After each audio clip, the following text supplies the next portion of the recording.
Okay, moving on now. Number 28. Mech Commander and Earth 2140. Ah yes, the Battletech Mech Warrior franchise. Who here remembers Mech Assault on the Xbox or Mech Warrior 4 for the PC? Well, for all you Mech Warrior fanatics out there, this game is definitely for you. Mech Commander Gold is a 2D real-time tactical game which not only has single player but online multiplayer as well. In single player, you can customize your mechs one by one down to the very last weapon. You can also choose what pilots you want to put in those mechs as well. Some pilots are better than others, but as you progress through the campaign, new pilots, mechs, and weapons will appear for you to customize your mechs with. And the best part is, your Intel Horse Stick graphics card can't say shit about this game. Secondly, we have a futuristic RTS game here known as Earth 2140. Earth 2140 is an extremely underlooked RTS game. Very few people know about this game, mainly because at the time, Command & Conquer was the main thing on the market. But let me tell you, this game is amazing. It's got all the goodness that Command & Conquer offered and more. What you gotta know about this game, though, is that the AI shows no mercy. This game can be one tough son of a bitch at times, and there is absolutely no fucking around with it. But like I stated with Raiden 2, just cause it's tough does not make it a bad game. This game is definitely on par with the Command & Conquer franchise, and I would definitely advise you to give this game a try. Number 29.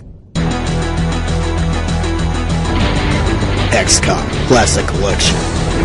Ah yes, XCOM, one of the most underlooked game sagas ever. Only the really serious gamers of the past knew about these games, and they really took them seriously too. Whether you play XCOM UFO Defense, XCOM Terror from the Deep, or my personal favorite, XCOM Apocalypse, all three of these games are awesome. Now, if any XCOM fanatics out there are watching this video, I know what you're thinking, and my answer, fuck you! XCOM Apocalypse is simply awesome. I don't know why people thought it was inferior to the other two. Probably because in XCOM Apocalypse, instead of protecting the whole planet, you're only protecting one city. But what's awesome about XCOM Apocalypse in particular is that XCOM Apocalypse was the only game to let you choose whether or not you want to use turn-based combat system or real-time combat system. It stays true to what UFO Defense and Terror from the Deep set in motion for turn-based combat, but also gives the mainstream video game community a chance to get introduced to XCOM. And that is fucking awesome if you ask me. You totally run what happens with the XCOM Defense Corporation completely with XCOM Apocalypse. You manage research and development, fight off aliens from both the ground and the air, and research alien weapons that you salvage so that you can mass produce them and use them against the aliens themselves. But watch your fire out there. If your guys accidentally shoots in the wrong direction and blows up a building by accident, the company that owned that building will be very fucking pissed at you, and you might have to pay them off just to get the neutral status with them again. Regardless, all three of these games are fucking awesome, so definitely check them out. These games were made on old PCs, and they will run on them just the same.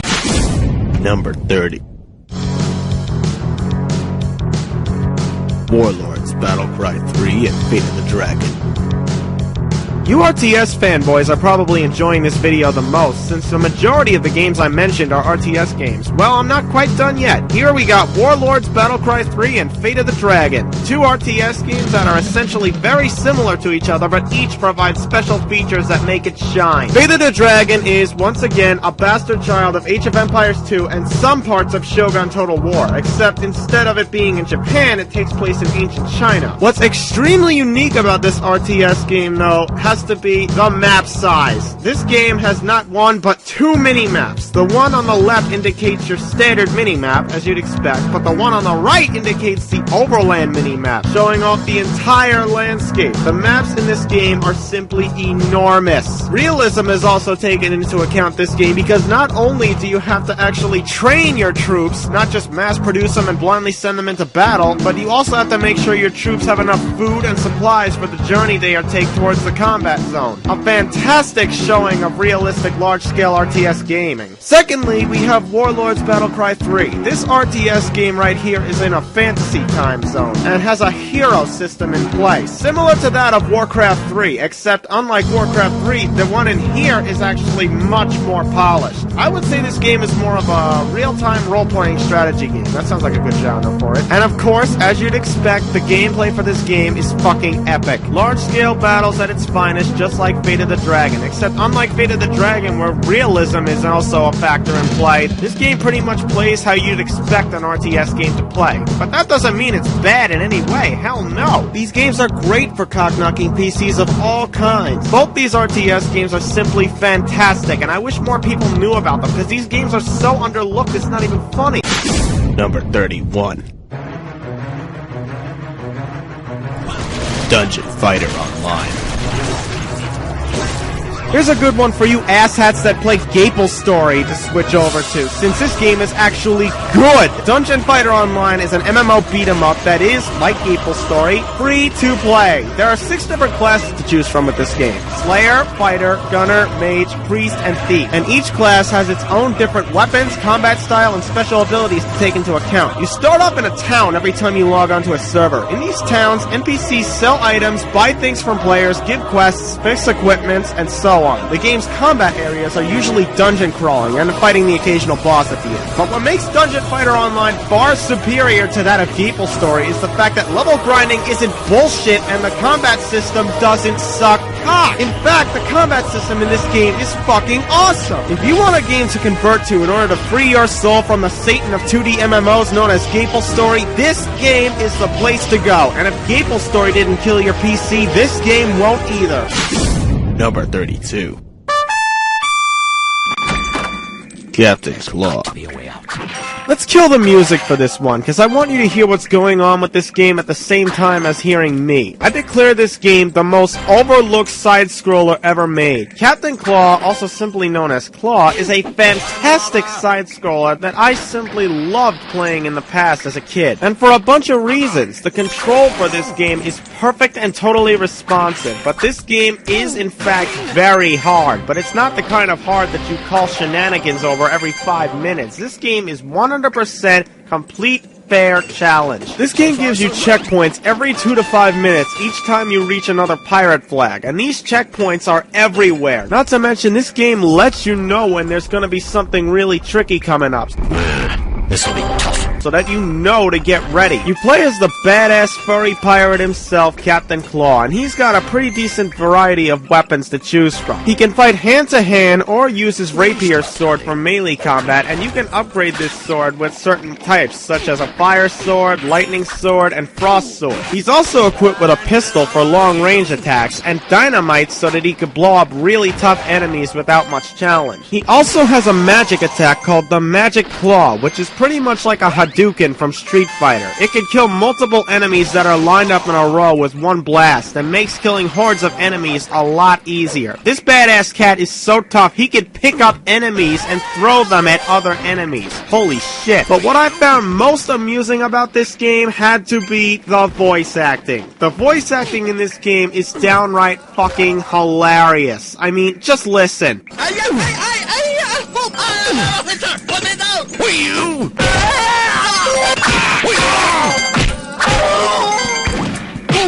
Fucking beautiful, ain't it? In conclusion, Captain Claw is an amazing overlooked side-scroller that worked just fine on my PC in the past with Windows 98 on it, and it works fine on my current PC, as it should run fine on any shitty-ass PC nowadays that you try and play it on. And did I mention this game has multiplayer? Number 33. Sonic the Hedgehog Fan Remix Collection.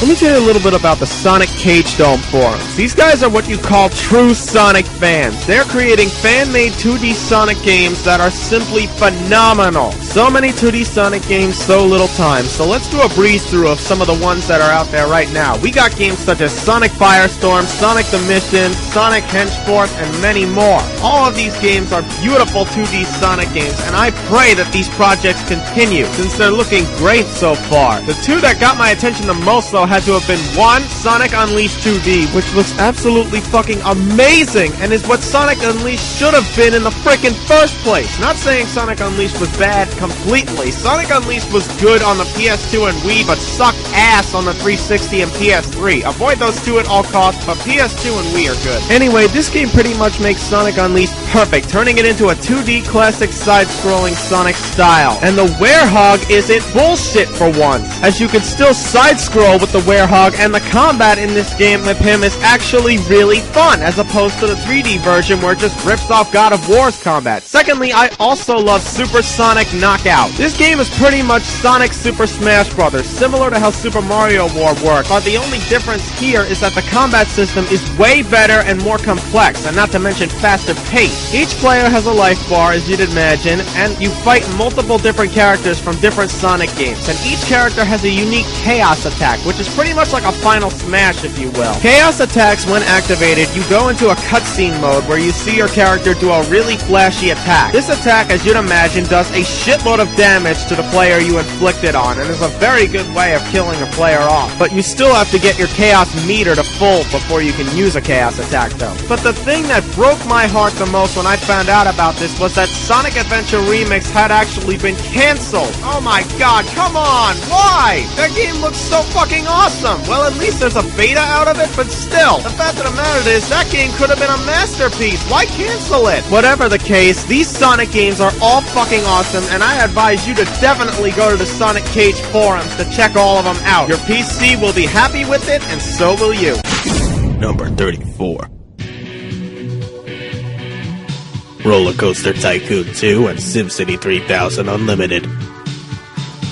Let's be honest here, not all of you who play games on PC always want to run around killing people all the time, am I right? So here's two options for you casual gamers out there. First up, we got Roller Coaster Tycoon 2. In this game, you can create your very own theme park, build rides, sideshows, attractions, food stops, and of course, roller coasters. You yourself can actually build custom roller coasters to your liking if the pre-built designs don't really get your attention. Make sure you keep an eye on your rides though. Rides in this game do in fact break down, and there's multiple ways they can break down. Roller coasters in particular, such as a safety cutout, a faulty lift system, or the worst case scenario, station brakes failure. If you have more than one train on your roller coaster and one of them is currently in motion, you'd best pray to God that the train in motion doesn't reach the station before the coaster is fixed, because if that happens, boom, the coaster will crash into the other train and kill anybody that was on that train. Ouch. Or you could be a total tyrannical jackass and just randomly cause coasters to crash on purpose and watch people get killed on them for shits and giggles. It's your call. Secondly, we have SimCity 3000 Unlimited. In this game, what you do is you create your own city and suburbs and run everything as the mayor of them. Manage taxes, run the irrigation system through the city, set up subways, roads, highways, and railroads, and of course, make sure the city has plenty of electricity. Sounds simple enough, but it's not. This game has multiple quote-unquote disasters that can happen at any time during your term as mayor, such as fires, riots, earthquakes, swarms of locusts, whirlpools, space junk, UFO attacks, and tornadoes. Like Roller Coaster Tycoon 2, though, here you can also be a tyrannical son of a bitch as well, because these disasters can also be triggered on command. So if you built an enormous city and are bored out of your fucking mind one day, why not just destroy everything for pure shits and giggles? Again, it's your call. For you casual gamers out there that don't always want to play shooters, RTS games, or anything that involves combat, here's two games that will definitely get your attention and are made for people like you. And of course, shitty PCs will definitely be compatible with these games.